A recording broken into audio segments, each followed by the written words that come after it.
అయితే మనం చాలా అవసరంగా పోతున్నాం ముక్తిలోప్పుడు.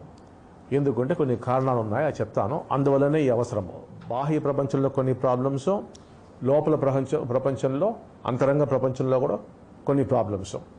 సో ఎన్నో ప్రాబ్లమ్స్, నేను కొన్ని మాత్రం చెప్తాను మీకు, ఎందుకంటే అన్నీ చెప్పాల్సిన అవసరం లేదు వచ్చేది.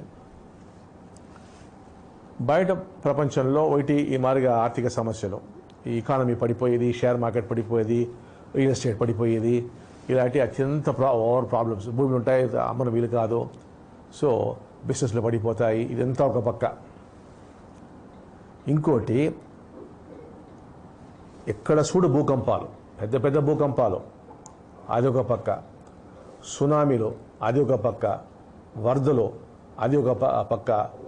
డ్రౌట్స్, కరువు అది ఒక పక్క. తర్వాత ఈ వ్యాధులు, డిజీజ్ ఎపిడెమిక్స్, సో అది ఒక పక్క. సో ఫుడ్ ప్రాబ్లమ్స్లో ఎక్కచెక్కగా అయిపోతుంది. రోగాలు ఒక పక్క. సో ఇదంతా ఒక పక్క బాహ్య ప్రపంచంలో అవుతూ వస్తుంది. ఈ లోపల ప్రపంచంలో మీకు తెలిసి ఉంటుంది డిప్రెషను.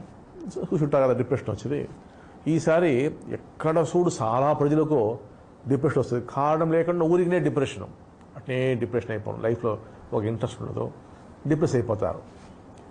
పిచ్చి వాళ్ళు మీరు చూసి ఉంటారు, కొందరు పిచ్చి పట్టింది. ఇప్పుడు చాలామందికి విపరీతంగా పిచ్చి పడుతుంది, అది ఒక పక్క అవుతూ ఉంటుంది. ఆత్మహత్యలు మీరు చూసి ఉంటారు మీరు. అయితే ఇప్పుడు విపరీతంగా ఊరికినే కారణం లేకుండా ఆత్మహత్యలు జరుగుతాయి. తర్వాత హార్ట్ అటాక్ మీరు చూసి ఉంటారు మీరు. హార్ట్ బాగాలేకపోతే హార్ట్ అటాక్ వస్తుంది. ఇప్పుడు చాలామంది ఊరికినే హార్ట్ కూడా బాగుంటుంది, అయితే హార్ట్ అటాక్ వస్తుంది. పలుకుతూ ఉంటాడు, ఫట్ పడిపోతాడు. నడుస్తూ ఉంటాడు, పడిపోతాడు. నవ్వుతూ మాట్లాడుతూ ఉంటాడు, బాగుంటాడు, పట్ అక్కడనే పోయేస్తాడు. సో అలాగా హార్ట్ అటాక్స్ విపరీతంగా ప్రపంచమంతా రాబోతుంది. ఇంకా ఎన్నో ఉన్నాయి, కొన్ని రోగాలతో రాబోతున్నాయి. ఆయనతో నేను చెప్పాల్సిన అవసరం లేదు. ఇప్పుడు ఇది ఎందువల్ల కనుక్కోవాలి. ఒకటి, మనం అన్ని చూస్తున్నాం జరగపోయేది, అది ఒక పక్క. అయితే దీనికంతా సైంటిఫిక్ సపోర్ట్ ఉందా, విజ్ఞాన రీతిగా సైంటిఫిక్గా సపోర్ట్ ఉందా అంటే ఉంది. ఇలాగా ఇప్పుడు మన బాడీ ఉంది కదా, దాని చుట్టూ ఒక ఎలక్ట్రోమాగ్నెటిక్ ఫీల్డ్ ఉంది. అందువల్ల మీరు హాస్పిటల్ పోయేప్పుడు ఈసీజీ చేస్తారు కదా, అది ఎందువల్ల అంటే మన బాడీ చుట్టూ ఎలక్ట్రోమాగ్నెటిక్ ఫీల్డ్ ఉంది. అలాగనే భూమి చుట్టూ ఒక ఎలక్ట్రోమాగ్నెటిక్ ఫీల్డ్ ఉంది, దాని పేరు జియోమాగ్నెటిక్ ఫీల్డ్ అంటారు. ఈ ఫీల్డ్ అది చాలా పెద్ద ఫీల్డ్, పవర్ఫుల్ ఫీల్డ్ కదా. ఆ ఫీల్డ్ ఒక ఫీల్డ్ ఎఫెక్ట్ చేస్తూ ఉంటుంది. మన బాడీ చుట్టూ ఉండే ఎలక్ట్రోమాగ్నెటిక్ ఫీల్డ్ ఎఫెక్ట్ చేస్తుంది. అలాగా కొంచెం ఓవర్గా ఎఫెక్ట్ చేస్తే అప్పుడు మనకు డిప్రెషన్ వస్తుంది. మన ఫీల్డ్ చాలా ఎఫెక్ట్ అయితే మనకు డిప్రెషన్ వస్తుంది.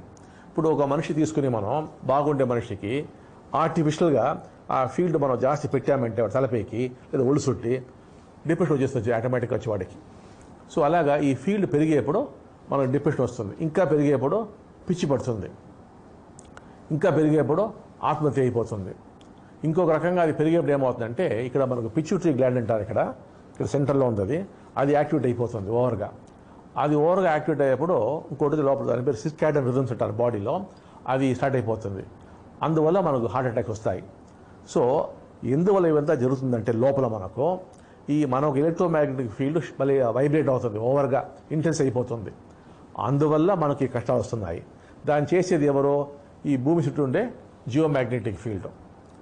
సరే, ఇది మాత్రం కాదు, ఈ జియోమాగ్నెటిక్ ఫీల్డ్ చాలా పెరిగేదాని వల్ల ఆ భూకంపాలు వస్తాయి, ఆ సునామీలు, తర్వాత వచ్చి ఆ క్లైమాటిక్ చేంజ్, ఈ పంటలు లేకుండా వెళ్ళేది, అన్నిటి కారణం ఈ జియోమాగ్నెటిక్ ఫీల్డే. సో అన్ని కష్టాలకు కారణము ఈ జియోమాగ్నెటిక్ ఫీల్డ్లో రాబోయే మార్పులు. సో మనం బతకాలంటే ఏ మార్గం? దీనికి ఒకే మార్గం ఉంది. ముక్తి పొందితే మనం ఎస్కేప్ అయిపోతాం. సో ఎలాగా ముక్తి పొందితే మనం ఎస్కేప్ అవుతామో? ముక్తి పొందితే ఒక ఎలక్ట్రోమాగ్నెటిక్ ఫీల్డ్ చాలా హై లెవెల్కి పోయేస్తుంది. ఏ లెవెల్కి పోతుందంటే అంతా మనం మెసేజ్ చేసి చూడొచ్చు. మనం ఏ హై లెవెల్ పోతుందంటే, ఈ భూమి యొక్క ఎలక్ట్రోమాగ్నెటిక్ ఫీల్డ్, జియోమాగ్నెటిక్ ఫీల్డ్ ఎంత డిస్టర్బ్ అయితేనో మన ఫీల్డ్ని డిస్టర్బ్ చేయని వీలు కాదు. అందువల్ల మనం ఎస్కేప్ అయిపోతాం. సో అది మాత్రం కాదు, ముక్తి పొందేస్తే మన చుట్టూ ఒక ఫీల్డ్ ఉంది, అందువల్ల అది మనకు టైం లేదు. భూకంపం వస్తే కూడా ముక్తుడు ఇక్కడ ఉంటే అక్కడ జరిగిన ఆ భూకంపం వాడిని తాకదు, ఆ భూకంపం వచ్చి. అలాగా ఎంత పెద్ద సునామీ వస్తే కూడా వీడిని సంపద, వీడిని అలా యాక్ట్ చేస్తున్న సునామీ కూడా దానికి ఏమో ప్రాణం ఉండేట్టుగా తెలిసినట్టుగా ఆ ముక్తుడిని కాపాడేస్తున్నాం. సో ముక్తి పొందినవాడు ఏ కష్టం ఉంటేనే సరే ఎస్కేప్ అయిపోతాడు. అది వ్యాపారంగా ఉండి, అది లోపల డిస్టర్బెన్స్గా ఉండి, ఏదిగా ఉండి బయట వచ్చింది. అందువల్ల అమ్మా భగవాన్ భక్తులైన మీరు అందరూ ముక్తి పొందాలి. మీరు మాత్రం బతికిపోతే చాలా అది ఏమైనా బాగుందా? అది మీరు గ్రామంలో ఉన్నారు పెట్టుకోండి, 2 ఫ్యామిలీస్ మీరు ముక్తులుగా ఉన్నారు, మీరు బతికిపోతున్నారు. పక్కన ఉండే ఒక 100 ఫ్యామిలీస్కు పిచ్చి పట్టిపోయింది, లేదా డిప్రెషను, ఆత్మహత్య, లేదా హార్ట్ అటాక్, ఎక్కడనో పోయేసారి చచ్చిపోయారంటే అది ఏమైనా బాగుంటుందా? ఎలా ఉంటుంది మీకు వచ్చేది? నరకంగా ఉంటుంది. అది ఏం బతుకది? అంతా చనిపోతున్నారు మన పక్క, మనం మాత్రం బతికున్నామంటే అది లైఫే కాదు కదా. సో వాళ్ళు కూడా ఎలాగైనా మనం సేవ్ చేసి కాపాడాలి. అందువల్ల ఏం చేస్తున్నామంటే మీకు ముక్తి మాత్రం ఏమి ఇయ్యలేదు, మీకు మేము ముక్తి ఇచ్చే ఆ శక్తిని ఇస్తున్నాము, ఆ టీచింగ్స్ ఇస్తున్నాము, ఆ పవర్ ఇస్తున్నాము, ఆ నాలెడ్జ్ ఇస్తున్నాము. ఇప్పుడు మీకు ముక్తి ఇచ్చేది, ఈ పవర్ ఇచ్చేది, టీచింగ్ ఇచ్చేది అమ్మా భగవాన్ బాధ్యత. ప్రజల్ని పోయి కాపాడేది, వాళ్ళకి ముక్తి ఇచ్చేది మీ బాధ్యత. మీ చేతులు పెడుతున్నాము, అది మీరు చేసే కావాలా, మీరు చేస్తారనే నమ్మకం మాకు ఫుల్గా ఉంది.